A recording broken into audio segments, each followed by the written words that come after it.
The AI bubble is popping, but these five companies will survive. So there's this massive AI bubble happening right now, and I need to show you something kinda crazy. OpenAI just raised over $6 billion. Anthropic more than 7 billion. But here's the thing, almost none of them are actually making money. But I found five companies that are profitable, and there's this one trend that barely anyone's talking about. Let's get into it. Alright, so I spent way too much time going through financial reports of like 50 different AI companies, reading earnings calls, tracking funding rounds, all that fun stuff. And honestly, what I found was pretty shocking. We're basically watching the biggest tech bubble since the dot-com era play out in real time. Except this time there are some companies making actual money, and if you stick around, I'm gonna show you exactly which ones and why it matters. So go ahead and subscribe if you haven't already, because this is gonna be interesting.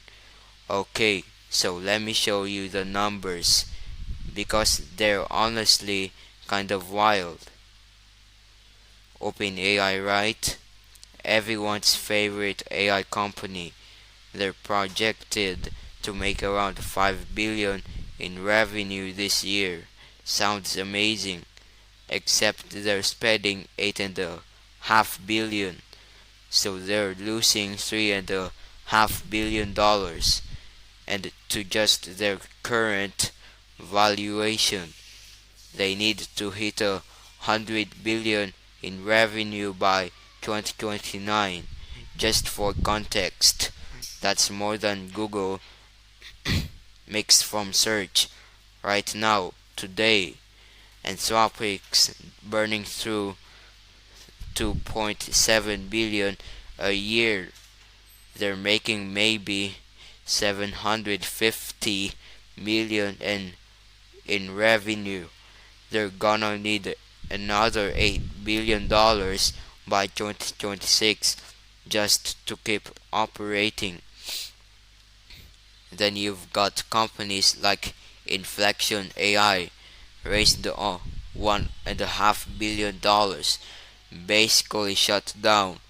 Founders went to Microsoft. Adept raised 415 million. Team got bought by Amazon. Investors got basically nothing back. So here's what's happening. The economics of these companies are just, they're broken. Training one of these big frontier models, somewhere between 100 and $500 million, then running it at scale costs anywhere from half a million to $2.5 million per day. Let me put that in perspective. If ChatGPT has 10 million paying subscribers at $20 a month, that's 2.4 billion a year in revenue. Sounds great, right? Except they're spending over 2 billion just on cloud infrastructure. Then you add the training costs, salaries, marketing, all that stuff. The math does not work, and there are basically three big problems here. First, everything's becoming a commodity. Claude, ChatGPT, Gemini, they all kind of do the same thing now. So how do you justify charging more? You cannot really. Second, There's a ceiling on what people will pay. Nobody's paying $200 a month for this. Most people don't even use the full $20 tier, so your revenue is capped, but costs keep going up. Third, there's no mode, no network effect. If Anthropic releases something better tomorrow, people just switch. Where's the defensibility? So yeah, that's the bubble. Billions going in, not much coming out. But this is the interesting part. Not every AI company is doomed, because there are companies making this work. Five though, five of them actually, and they're taking a completely different approach. Let me show you. Okay, number five is kinda obvious, but stick with me.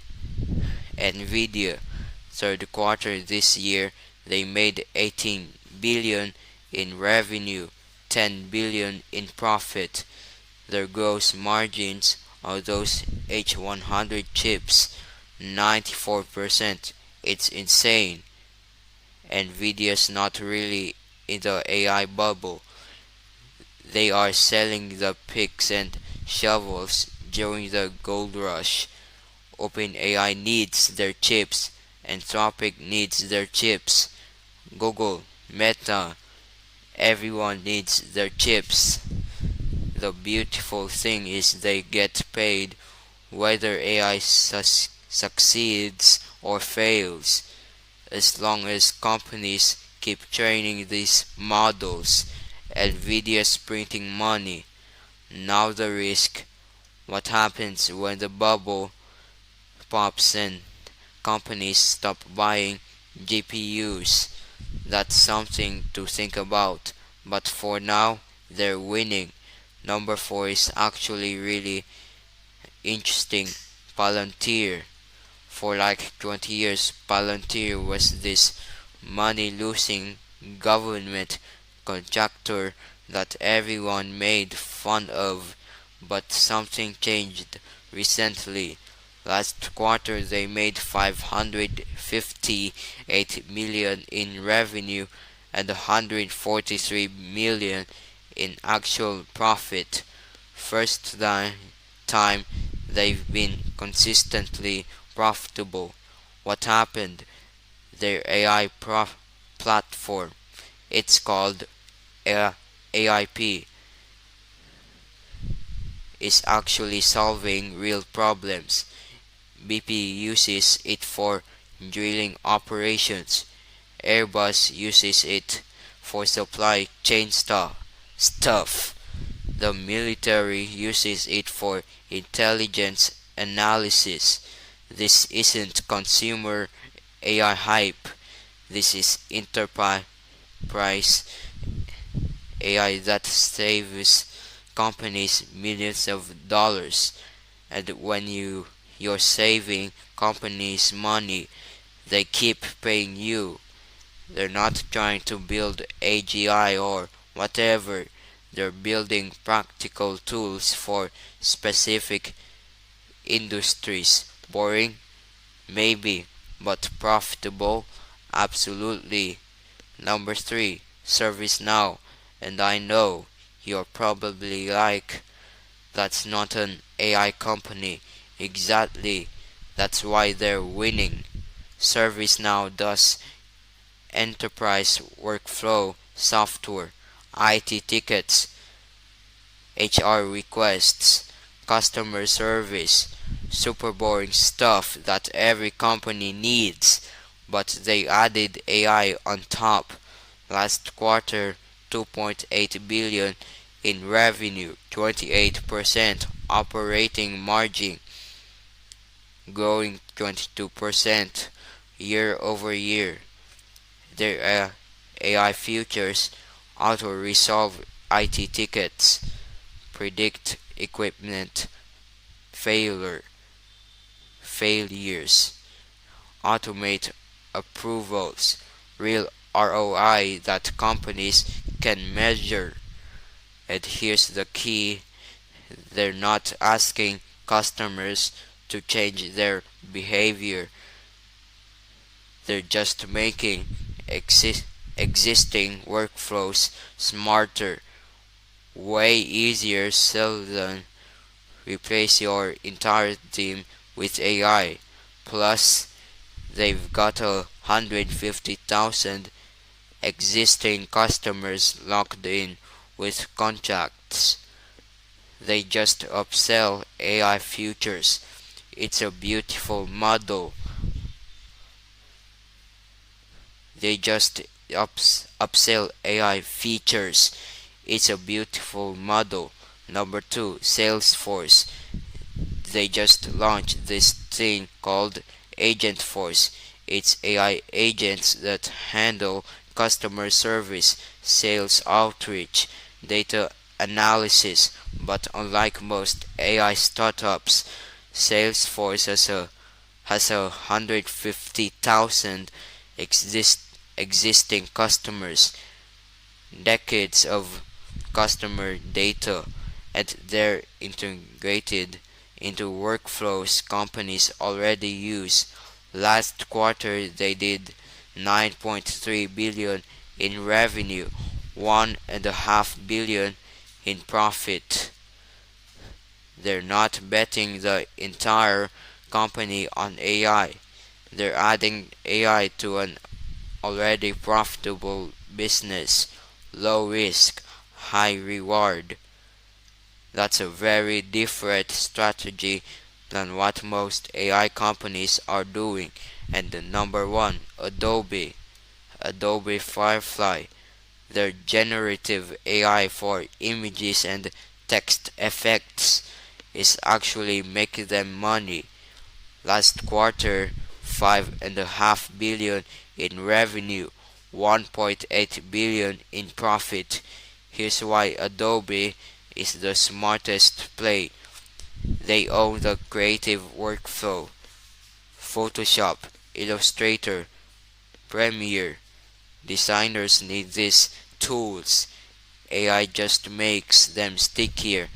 It doesn't replace designers, it makes them faster. They've got a subscription model, so recurring revenue. AI features let them justify price increases. And get this, they trained Firefly on Adobe stock images that they own, so no copyright lawsuits, no legal drama. Adobe is not trying to replace humans or build AGI. They're making their tools 10 times better with AI, and creative professionals are happy to pay for it. So those those are the five: NVIDIA, Palantir, ServiceNow, Salesforce, Adobe. What they all have in common, they're already profitable. They solve real problems. AI enhances their existing business. They've got sticky customers, and they're not betting everything on one model. These aren't moonshots, they're actual sustainable businesses. Alright, now, here's the thing almost nobody's talking about: small language models. While everyone's obsessed with GPT-5 and making models bigger, there's this quiet revolution happening with small specialized models that run on your device. Why does this matter? For reasons. Privacy. Your data never leaves your device. Cost. No API fees. No limits. Speed. Instant responses. Reliability works offline. Running 1,000 queries On GPT-4's API costs around $300. Running 1,000 queries on a local small model, 3 cents. That's a 10,000 times difference. So who's winning this? Microsoft has Phi 3.8 billion parameters, runs on your phone, performs like models 10 times its size. Google's got Gemini Nano built into Android, power smart replies and summaries, all local. Meta released Llama 3.2 open source, 1 billion and 3 billion parameter versions, and Apple, they're betting big on this. Apple Intelligence runs most features on your device. Only complex stuff goes to the cloud. Now here's why this could be massive. Companies hate sending sensitive data to OpenAI. Local models solve that problem. Imagine every company running their own AI on premise. Most tasks don't need GPT-4 level intelligence. They need something 80% as good for 1% of the cost. Small models deliver that. Regulations are pushing to this too. EU AI Act, data privacy laws, governments want local processing, and in business, good enough at 1% of the cost beats perfect at, at 100 times the price every single time. So while everyone's fighting over who has the biggest model, the companies enabling small model deployment are flying under the radar. Qualcomm for edge AI chips, AMD competing with Nvidia on inference, Hugging Face as the distribution platform. This is where smart money might actually be going. Not flashy, not sexy, but sustainable. So look, here's the bottom line. Yeah, there's an AI bubble. Yeah, most companies burning billions on frontier models will probably fail or get acquired. But AI itself isn't going anywhere. It's just going through what every transformative technology goes through: hype, crash, consolidation, then real value. We're entire we're entering the crash phase, but coming out the other side will be companies with actual revenue and profit, practical AI solving specific problems, local efficient models that are good enough, and AI as a future, not the whole product. The survivors won't be the ones with the biggest models or the flashiest demos. They'll be the ones with sustainable business models, real customers, and AI that actually makes people's lives better.